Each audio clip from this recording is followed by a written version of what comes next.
kugira ngo biroroshye wenda kugira aho mpera.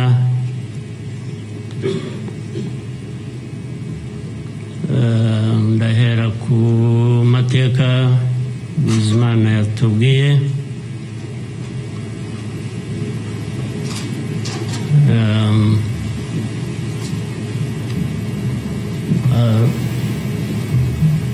Arambuye afite ibimenyetso ashingiyeho, ariko ndagira ngo mbanze ishimire mwese abari hano mwaje kwifatanya n'igihugu n'abanyarwanda, cyane cyane mwebwe abaturuka hanze mu bindi bihugu cyangwa ababihagarariye hano mu gihugu cyacu.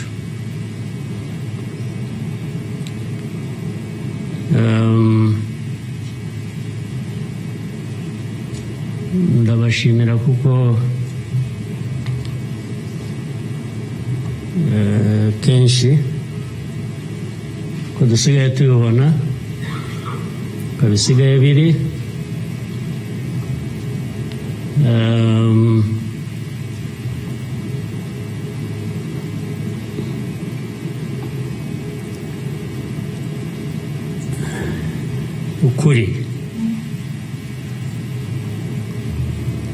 ukuri ntabwo kukigenderwaho,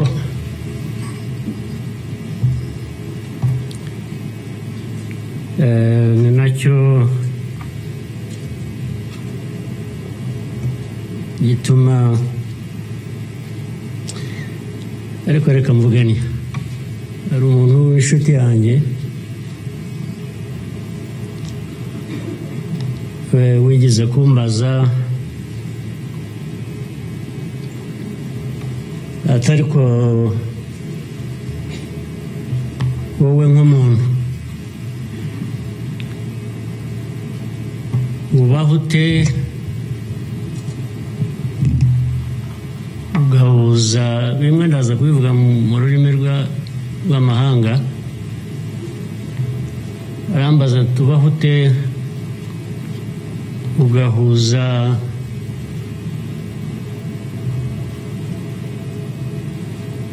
the dark past and the cruel present.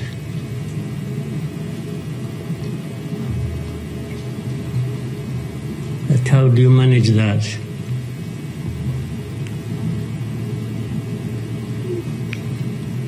Ariko uko nabyumvaga ntabwo ari igihe yabazaga gusa, yabazaga u Rwanda, uvuga ngo u Rwanda mubaho muti, with a very dark past and a very cruel present.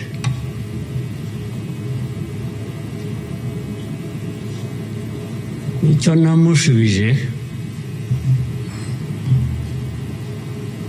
nuko from the beginning we were under an illusion that the two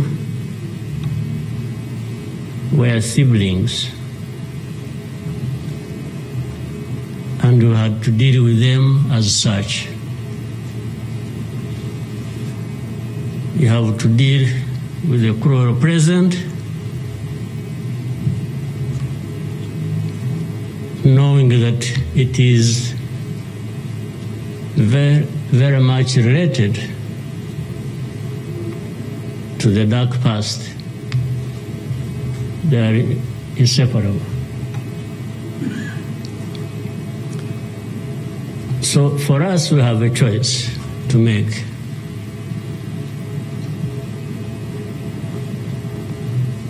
You are either crushed in between and you stop existing, or you stand up and fight.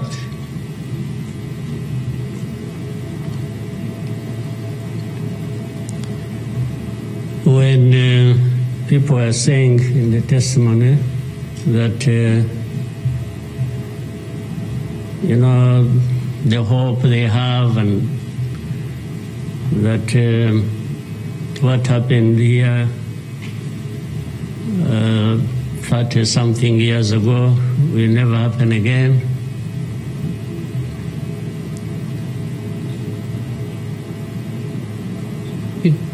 It won't be because of those who were responsible for that dark past. Will not try again, or are not even trying now again.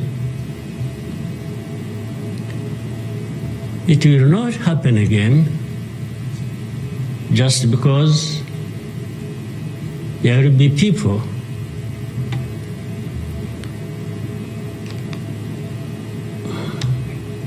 who will stand up and fight.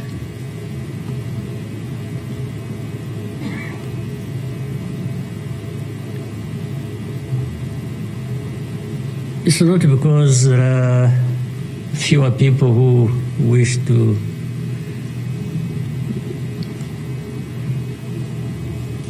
perish or who would have wished us all to disappear, this country to disappear.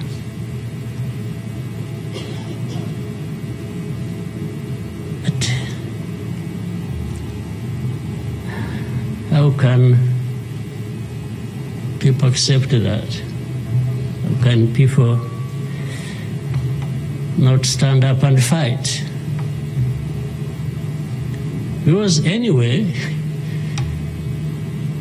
well, there is a risk you may die when you stand up to fight. But if you don't, it's a sure thing you are going to die.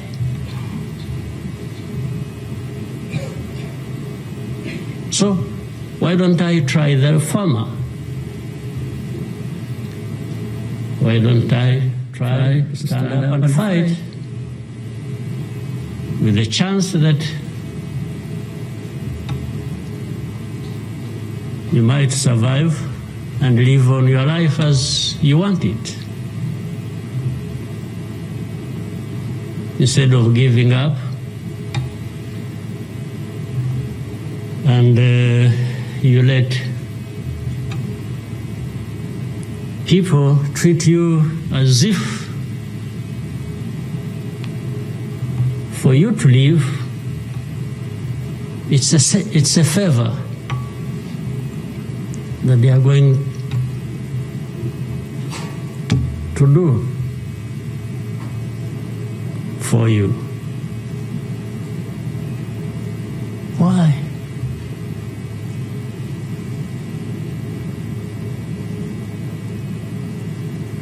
I've also had people come to me and warn me and say, President, you know you are too vocal, you say things that challenge these people who have the power in their hands and they're going to kill you. Well, first of all, it means they're killers. But my answer to them is, you know what? If I were to be there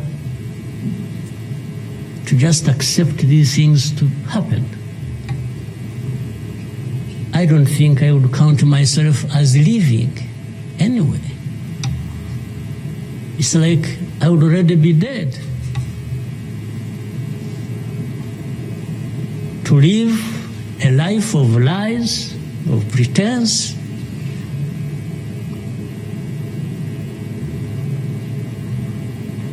and all my life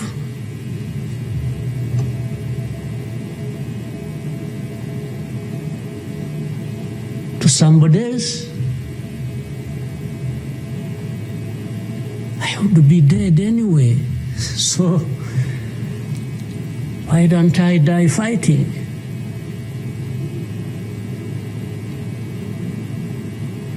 So you Rwandans, why don't you die fighting? Instead of dying anyway, just dying like flies. Why? But my message goes to other Africans who live like this on a daily basis,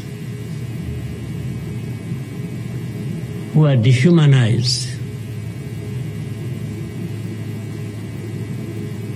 And they accept it and they beg. I can't beg to live. I can't beg anybody.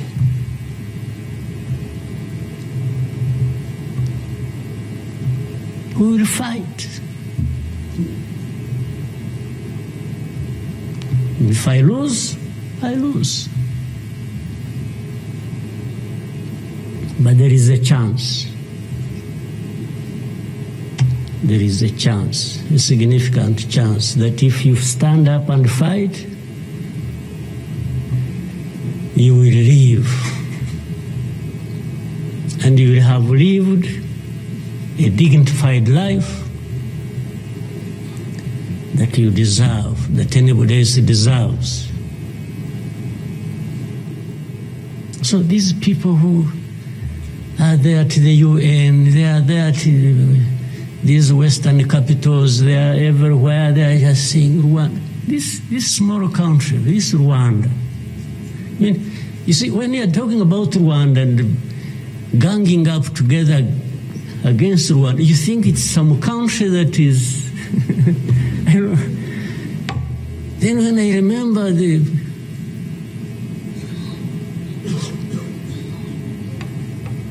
the facts about it, I just imagine the world has gone amok.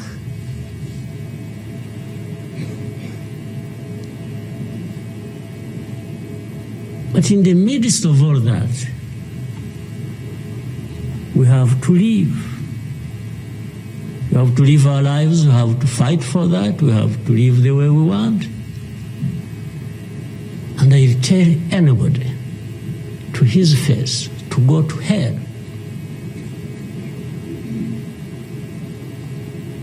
If anyone comes around and thinks they can, they come and say, hey, I want to sanction you. To what? Go to hell. Just go to hell.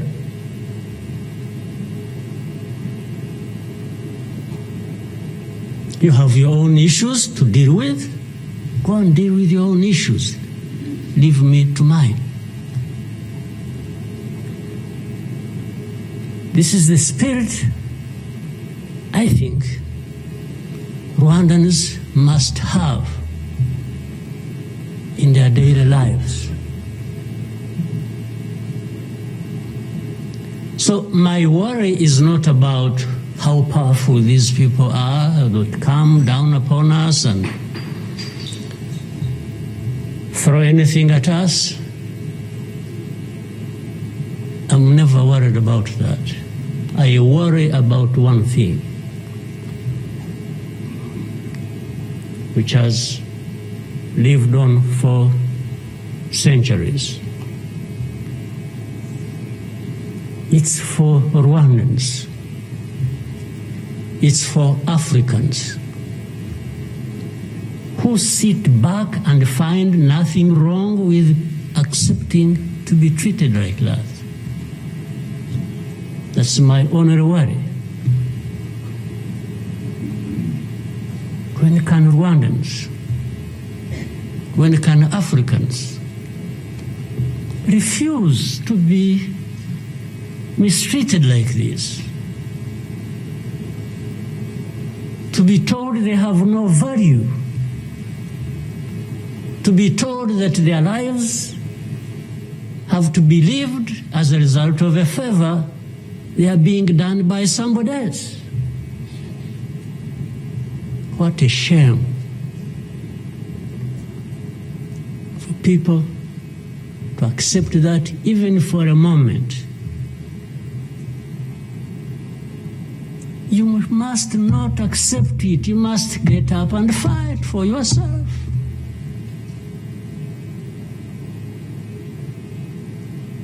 And then you have fools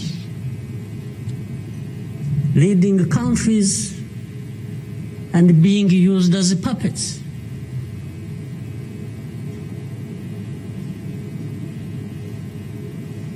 And they are stealing from their own resources, which they should be putting to the good use of their own people and develop them.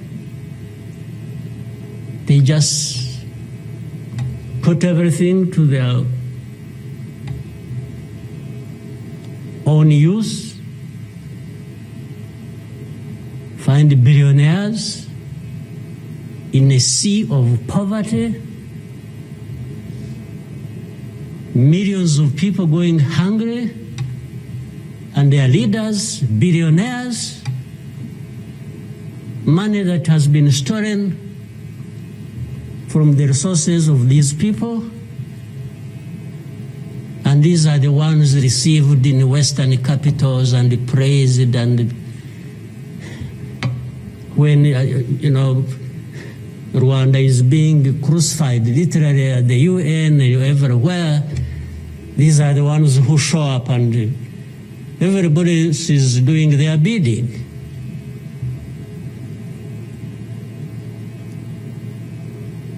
They don't talk. These ones don't even say a thing. There is somebody to say it for them.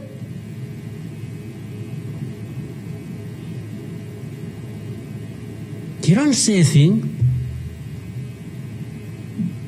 Even in meetings where solutions are being thought about and crafted and so on, they are absent because somebody else is there. They are addressed there. When their name comes up, they say, no. You see, I see it on a daily basis. Somebody has agents, orders them, pays them to go everywhere preaching hate speech, killing people in broad daylight, setting fire on these people, burning in broad daylight. And when it comes up for discussion, they say, no, it's not this one. No. You see some other people, we look for them.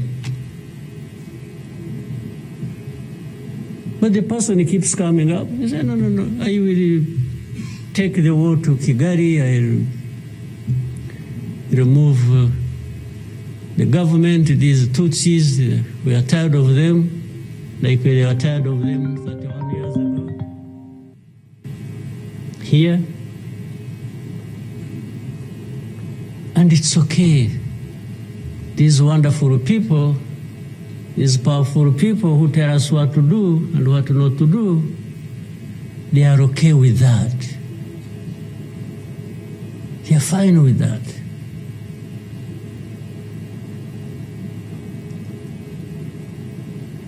And they expect us to accept it also ourselves.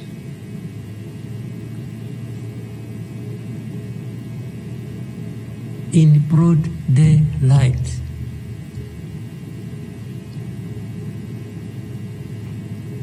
Hate speech, killings of people for their identity, uprooting them from their homes, and most of them are refugees here in this country.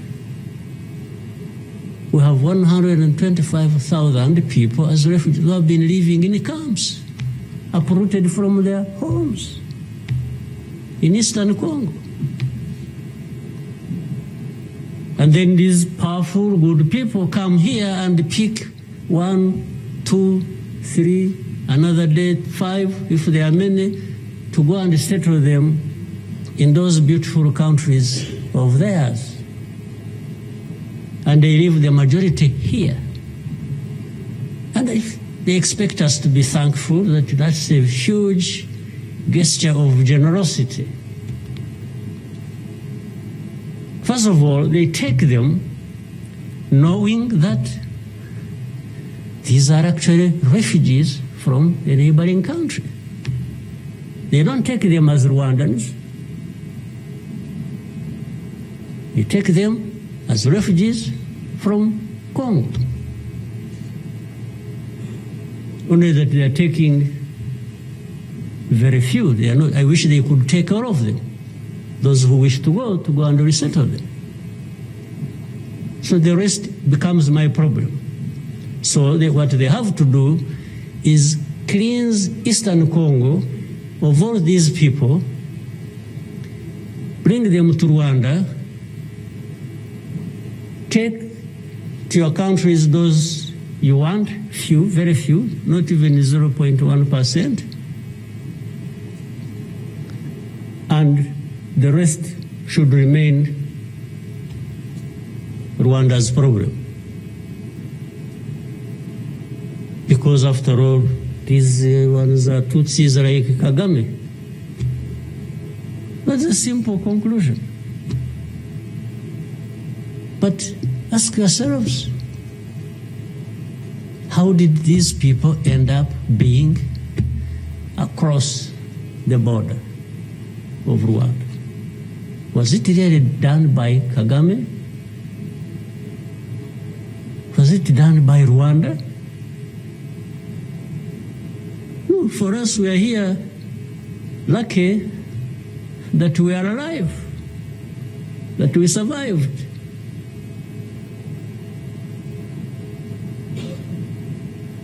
So,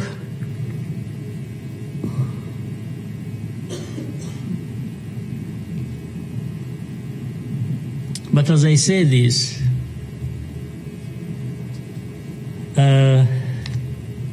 even for my sanity and the country's sanity, we have sometimes to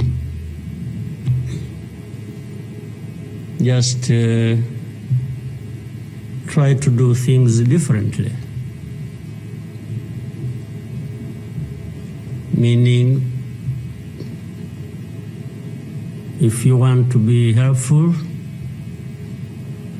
if you want us to be partners, we are happy to play our part, and you can be sure you will find a reliable partner in us, irrespective of what we think about you.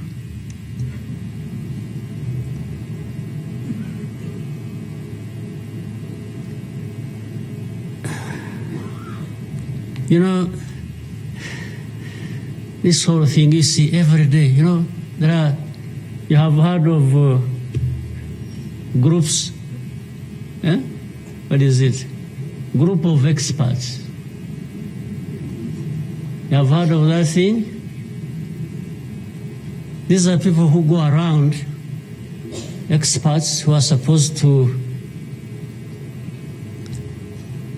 know better our situation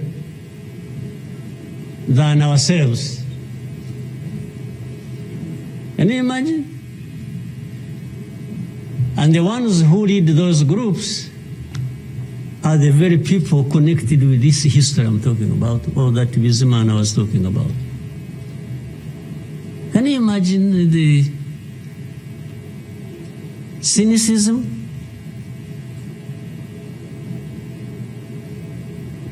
And this expert comes to me and asks me, you know, but this,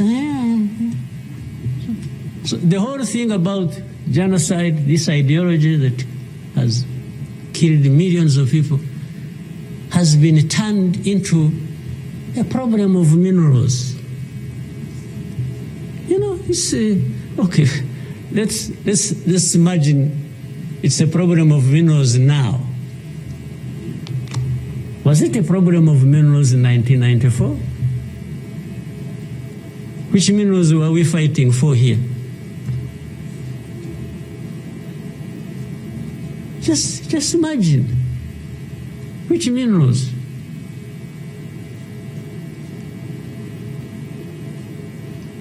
Second, if it were to be minerals, how many are actually fighting for these minerals in those places, assuming you found evidence about Rwanda being implicated in what's happening in Congo for minerals in Eastern Congo? Are you really saying it is just Rwanda? Why don't you be brave enough to say Rwanda is invading our territory we have created for ourselves and is encroaching on the minerals we are also encroaching on in Eastern Congo? Why don't you be brave enough to admit that? At least to say that.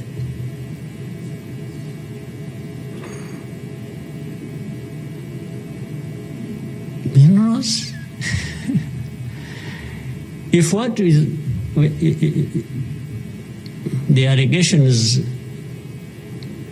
if these allegations were true, you know what? Rwanda would be as rich as you are, those who make the accusations. Would not be needing your money at all. Which you give us nothing and you come and beat us up for for everything. I mean, yeah, that is the world between the dark past and the cruel present.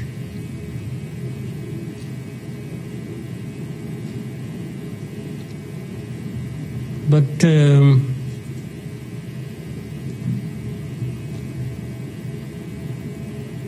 what didn't kill us and finish us 21 years ago has hardened us, has prepared us for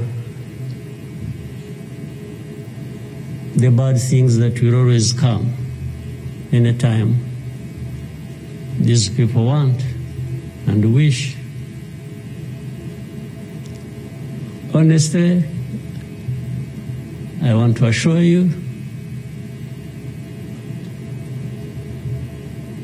we will not die not fighting like last time. And fighting does not involve invading anybody's territory, does not involve going after something that is not ours. Fighting, I mean, is if you find us here and want to treat us the way you want that you have seen in the past, I just want to assure you, you will not succeed. You will not succeed. I think I beg all these Rwandans, we should be itching for a fight with anybody who wants to come here and turn things upside down. And I think there are many who are ready to join for that. But for our friends, our partners, please don't misunderstand us, don't mistreat us. We have had enough of it. Take it somewhere else. take it somewhere else. You know, this Bizimana who was telling you this whole history, by the Bizimana, if you could compile that and distribute it to our friends and all of us. I actually want a copy of what you... But I think you should give our friends and others who they need to... Much as in the cruel present, facts don't matter, evidence doesn't matter, the truth doesn't matter. What matters is what pleases you on any day, and doesn't matter what facts about others. But and I was saying this because this man made another presentation another time that involved the same people he was talking about. And the next day, from embassies, people came to him, threatening him. Yeah.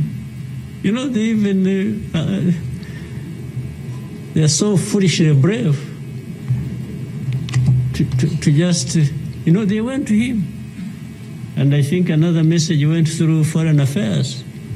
It's like this man who is saying this, and he was not saying it is not true, but he was saying no for daring to say it, even if it is the truth. Yes, they threatened him, and they even started threatening he will not get a visa to travel to some places, face to face, like that. Somebody from the embassy threatening our minister. Of course, I can't blame them that, given this history we have had, that from the embassy they even think they are above the minister. Yeah. He just come and say, you dare say this. He wasn't saying, this is contrary to the truth or evidence we have. Why did you present lies? No. He was just saying, whether lies or truth, you shouldn't have said it. That is the cruel present we live in, but we must confront it, and we will. We shall. No question about it. I've also told people that anyway, for us, we are in a sort of not bad position, because the worst has already happened to us. I don't think anything worse will happen, ever. So those who are scared, fearful of anything, I just want to console you in some way, if it may, that actually the worst has already passed. When we lost the people during that time, the young man was giving a testimony about. Do you think anything like that would ever happen again? I don't think so. So why would we be scared of anything? The worst. The hurricane came and we took cover and things, and it has passed. And we rebuilt. We rebuilt our strength of all kinds. I don't think there is any other hurricane that will come and sweep across the country, destroying everything. I don't think so. So, and this day always reminds us of some of the things that I ignored, and facts that remember the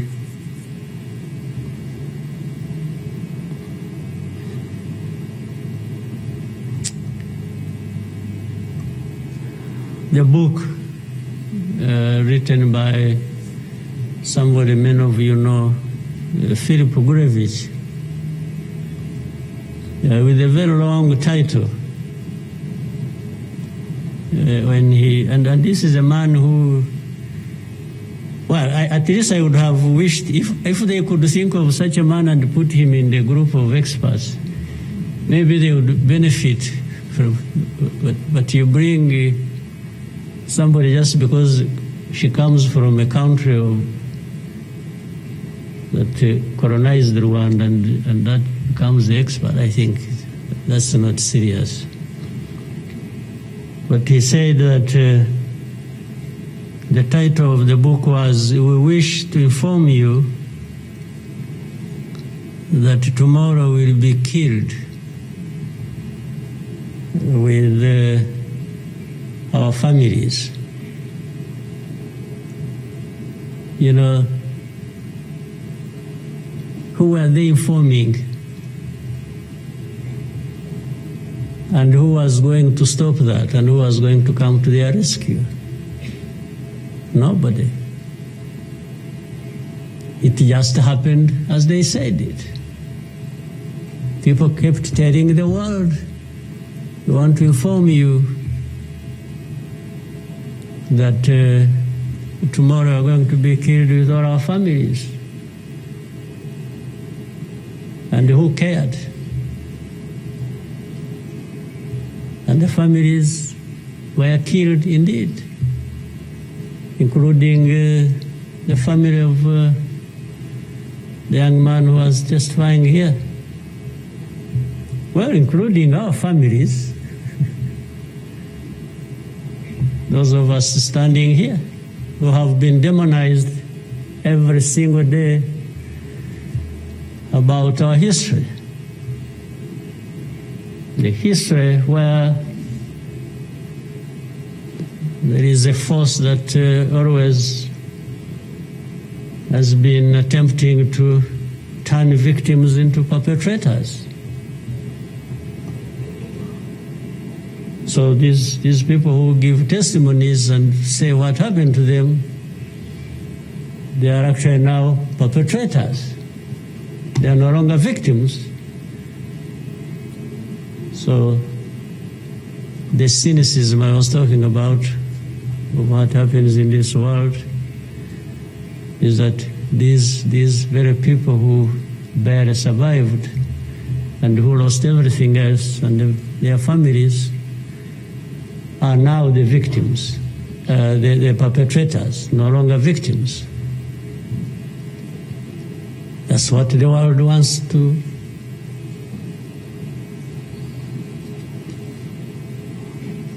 create about us.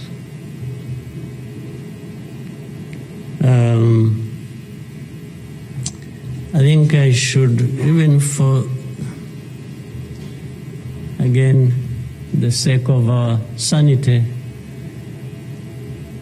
maybe we'll always, during the war times, to keep my own balance, there used to be battles taking place across the country, militias killing people, RPA soldiers fighting government forces. Sometimes in our movements, one of the commanders would come to me and say, "President, you come and see what has happened here." I went there once and saw a mass grave that they had just dug with caterpillars, and I think they had put in over 2,000 people. And from that lot, we found 12 people are still breathing.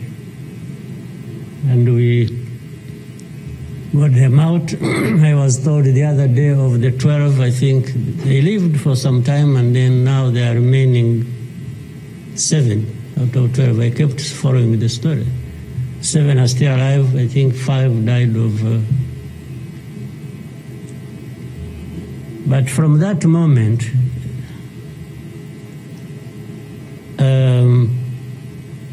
I told the commanders that they should never bring my attention to this kind of thing. They should just handle it, and we agreed how they will be handling it. But I should never, I don't even need to be informed. And the reason was simple. And unfortunately, such a moment of remembrance sort of takes you back into that. But the reason was I didn't want my judgment and my conduct of the war and the leadership I was supposed to be providing to be impaired in any way by the anger, by what you saw. So that's why I wanted to keep my own balance so that we go through so many things. But otherwise, if I kept seeing this, putting people out of a mass grave, and then your mind goes to say, but who is this doing? Whoever is doing this, why is he doing it? He may end up... so anyway, let me...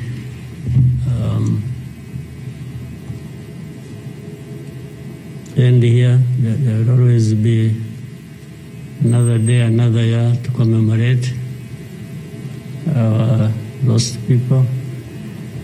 But for Rwandans, I beg you,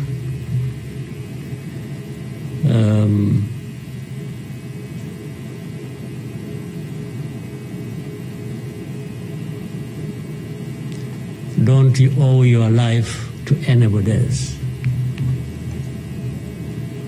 And please have the courage to deal with the situation and moment as it is. Don't offend anybody, but always fight for what is yours. Don't allow anybody else to dictate to you how you should live your life, because the moment you accept it, that is the day you have lost your life. God bless you.